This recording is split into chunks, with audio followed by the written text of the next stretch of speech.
Hello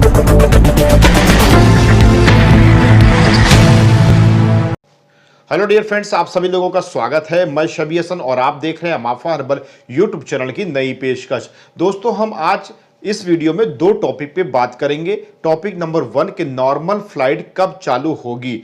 इसके अलावा दूसरा टॉपिक मेरा रहेगा कि इंडिया से Kuwait, Saudi, Dubai, Oman, Qatar कहीं भी जाना चाहते हैं अगर आप, तो नॉर्मल फ्लाइट कब खुलेगी और इंडिया से विदेश जाने वाले लोगों के लिए कब फ्लाइटों का सिस्टम होगा और क्या अपडेट रहेगी, तो कब वो चालू होगा। इन्हीं दो टॉपिक पे हम बात करेंगे। अगर वीडियो दोस्तों अच्छी लगेगी तो लाइक कर दीजिएगा और चैनल को सब्सक्राइब कर लीजिएगा गल्फ की हर एक जानकारी जानने के लिए। तो चलिए देर न करते हुए वीडियो को शुरू करते हैं।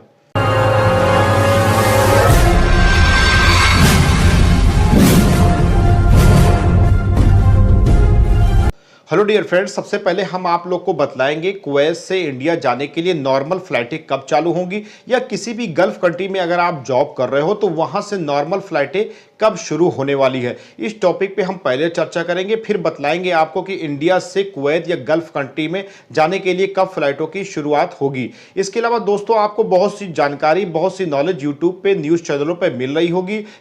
तो कोई 20 जुलाई से शुरू कर रहा था, कोई 1 जुलाई से और कोई 10 जुलाई से फ्लाइटों की नॉर्मल की अपडेट दे रहा है। लेकिन दोस्तों, मैं आप लोग को साफ साफ ये बता दूं कि इंडिया के डीजीसीए विभाग ने जो एयरलाइंस, यानी किसी भी गल्फ कंट्री में जो जो उनकी एयरलाइंस है, उनको वंदे भारत मिशन फेज 3 में शामिल किया है। अगर इंडिया के डीजीसीए विभाग को नॉर्मल फ्लाइट किसी भी गल्फ कंट्रीज में वंदे भारत मिशन के अलावा अगर भेजनी होती या भारत देश में लोगों को नॉर्मल कैटेगरी में बुलाना होता, तो ऐसी कंडीशन में दोस्तों ये फेज 3 में इतनी ज्यादा फ्लाइटों की शेड्यूल का इंक्लूडिंग ना होती। क्योंकि देखा जाए तो कुवैत एयरवेज की 41 फ्लाइट, जजीरा की 30 फ्लाइट को ऐड किया गया। इसके अलावा गो एयर और इंडिगो और एयर इंडिया की फ्लाइट अलग से।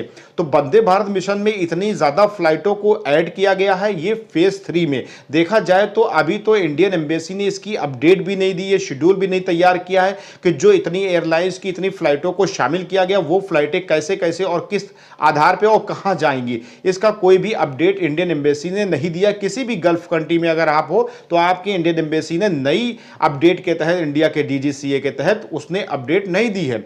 ऐसी कंडीशन में दोस्तों होता क्या है कि ये जब फ्लाइटों का शेड्यूल तैयार होगा तो हमारा जुलाई भी निकल जाएगा और नॉर्मल फ्लाइट का सिस्टम शुरू नहीं होगा। ऐसी कंडीशन में दोस्तों आप लोग को परेशान होने की ज़रूरत नहीं ना, वंदे भारत में रजिस्ट्रेशन कराने की ज़रूरत है और फ्लाइटों की ज़्यादा संख्या होने की वजह से आप लोग भी इंडिया पहुंच जाओगे। और नॉर्मल फ्लाइट का मतलब ये होता है कि एक तरीके से जैसे सपोज दैट मुझे कुवैत से इंडिया जाना है, तो मैं कुवैत से जब इंडिया पहुंचूंगा तो इंडिया पहुंचने के बाद एयरपोर्ट से बाहर निकलते ही हम अपनी गाड़ी में अपने घर डायरेक्ट जा सकेंगे। ये नॉर्मल कैटेगरी की बात होती है। लेकिन देखा जाए तो जिस तरीके से हमारे देश में महामारी का सिस्टम बढ़ा है, तो ऐसी कंडीशन में महामारी के तहत देखते हुए नॉर्मल फ्लाइट का कोई सिस्टम अभी तैयार नहीं होता है।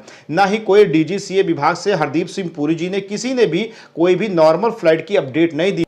इसके अलावा इंडिया के डीजीसीए विभाग ने भी चार्टर्ड फ्लाइट को भी एक सिस्टम दे रखा है कि आप चार्टर्ड फ्लाइट से भी आ सकते हैं। आप जिस भी गल्फ कंट्रीज में रह रहे हैं वहां की ट्रेवल एजेंसी से कांटेक्ट करिए। अगर वो चार्टर्ड फ्लाइट ले जा रहे हैं तो आप उसमें शामिल होकर के चार्टर्ड फ्लाइट से इंडिया पहुंच सकते हैं। और क्वारंटाइन होने के बाद, क्योंकि दरअसल क्वारंटाइन का सिस्टम जो है इंडिया के अलग अलग राज्य का अलग अलग तरह की फैसिलिटीज है, तो इस तरीके से देखा जाए तो मैं नहीं बता सकता कितने दिन का क्वारंटाइन होगा। कहीं 14 दिन का होता है, तो कहीं 7 दिन का होता है, तो कहीं डायरेक्ट घर पे छोड़ देते हैं, कहीं प्रधान के यहाँ छोड़ देते हैं। प्रधान उसका अरेंजमेंट कराता है, चाहे प्राइमरी स्कूल हो, चाहे उसके घर का एक कमरा क्यों ना हो। तो इस तरीके से अपडेट आप लोग को जो होती है मिलती रहती है।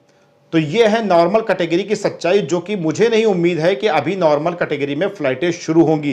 क्योंकि देखा जाए तो कोरोना का सिस्टम इतना ज़्यादा बढ़ रहा है इंडिया में। ऐसी कंडीशन में नॉर्मल फ्लाइट का आना और नॉर्मल फ्लाइट के तहत लोग जा करके अपने घर पहुंचना एक बहुत बड़ा मुद्दा है। इसके तहत देखा जाए तो आने वाले वक्त में जो अपडेट आएगी मैं नॉर्मल कैटेगरी से विद प्रूफ के साथ दूंगा। अभी मेरे पास कोई सबूत नहीं है, ये बात मैंने अपने एक्सपीरियंस के बेस में आप लोग को बतलाई है। अब मैं बात करूंगा कि इंडिया से, यानी कि इंडिया इंडिया में जो रहने वाले हैं वो कुवैत या सऊदी, कतर, ओमान, बहरीन का जो नया वीज़ा आया था, स्टाम्पिंग हो गई थी, या वो जॉब के पर्पज से विदेश जाना चाहते हैं तो वो कैसे जाएंगे, और नॉर्मल फ्लाइटें उनके लिए कब चालू होगी, उनके लिए क्या सुविधा होगी। दरअसल दोस्तों, अगर आप इंडिया से बिलोंग करते हो और इंडिया से अगर आप जाना चाहते हो कुवैत, सऊदी, कतर, ओमान, कहीं भी जाना चाहते हो, ऐसी कंडीशन में भाई कि सब तरफ लॉकडाउन लगा हुआ है, सारी कंपनियां बंद हैं, सारा वर्क खत्म हो चुका है, जो लोग फंसे हैं उन्हीं को सैलरी नहीं मिल रही है, वही कोई सूरत से इंडिया पहुंच जाए वंदे भारत मिशन के तहत तो बहुत बड़ी बात है। तो ऐसी कंडीशन में आप लोग निकल भी नहीं सकते और ना आ सकते हैं, और जब तक इंडिया में महामारी ना खत्म हो जाए, लॉकडाउन ना खत्म हो जाए, और जिस भी गल्फ कंट्रीज में आप जा रहे हैं वहां पे लॉकडाउन और वहां की भी महामारी ना खत्म हो जाए, और ये महामारी खत्म होने के 6 महीने बाद ही कहीं आप लोग की एंट्री हो पाएगी। कोविड-19 मेडिकल सर्टिफिकेट होने के बाद आपको वो सर्टिफिकेट लगाना पड़ेगा, यानी कि कराना पड़ेगा, तभी आप किसी भी गल्फ कंट्रीज में जा पाओगे। इसकी भी अपडेट आएगी तो मैं विद प्रूफ के साथ आप लोग को दूंगा, लेकिन जो मैं बोल रहा हूं ऐसा ही होने वाला है। तो देखा जाए तो जितने भी गल्फ में जाने वाले हैं जॉब के पर्पज से, वो अभी अपने घर में रहे, स्वस्थ रहे, व्यस्त रहे, अपनी फैमिली के साथ रहे, कहीं भी निकलने की जरूरत नहीं है। नौकरियां तो आती रहेंगी, अगर जान है तो जहान है, इसलिए आप लोग परेशान ना होइए, जहां हो भाई बस वहीं सेफ रहो। और जो पैसा लोग खर्चा कर चुके हैं, जो वीज़ा वगैरह है, स्टाम्पिंग वगैरह है, या जिसका वीज़ा गया है, वीज़ा एक्सपायर हो गया, ऐसी बहुत सी प्रॉब्लम्स आपके साथ है, तो उसमें भी परेशान होने की ज़रूरत नहीं ना, वो बस अपडेट आने की ज़रूरत है। और अगर कुवैत देश के हवाले से अगर आप यहाँ पे आना चाहते हो तो कुवैत देश जो है बहुत ही बेहतरीन देश है, और कुवैत देश की गवर्नमेंट भी बहुत बेहतरीन है, वो आप लोग के लिए कोई ना कोई ऑप्शन जरूर रखेगी और आप लोग को कोई भी नुकसान नहीं होने वाला है। हाँ, बशर्ते बस यहाँ पे भी काम स्टार्ट हो जाए। अगर यहाँ पे काम स्टार्ट नहीं होगा तो यहाँ पे वर्कर की जरूरत ही नहीं पड़ेगी, और जो वर्कर ऑलरेडी हैं उनको भी हटा दिया गया है, उनको वंदे भारत मिशन में भेज दिया गया है। इसके अलावा दोस्तों, अगर मेरी वीडियो आपने पूरी देख ली है तो आखिरी में मैं आपसे एक लफ्ज कहना चाहता हूं, अगर आप वंदे भारत मिशन के तहत इंडिया गए हो तो स्किल कार्ड आप फॉर्म जरूर भरें, क्योंकि हर एक इंडियन एम्बेसी ने स्किल कार्ड का ऑप्शन दे रखा है। इन फ्यूचर जब आपके नॉर्मल सिस्टम शुरू होगा तो गल्फ कंट्रीज में आप जॉब कर पाओगे, आपका डायरेक्ट इंटरव्यू वगैरह हो जाएगा और आपको जॉब मिल जाएगी। तो स्किल कार्ड में आप ज़रूर शामिल होइए। वीडियो के डिस्क्रिप्शन में जाइए, चैनल पे लोगो पे क्लिक करिए, चैनल लिस्ट में जाइए और वहाँ पे स्किल कार्ड की एक प्ले लिस्ट मिलेगी, 2 वीडियो है, उसको देख लेंगे तो पूरा समझ में आ जाएगा।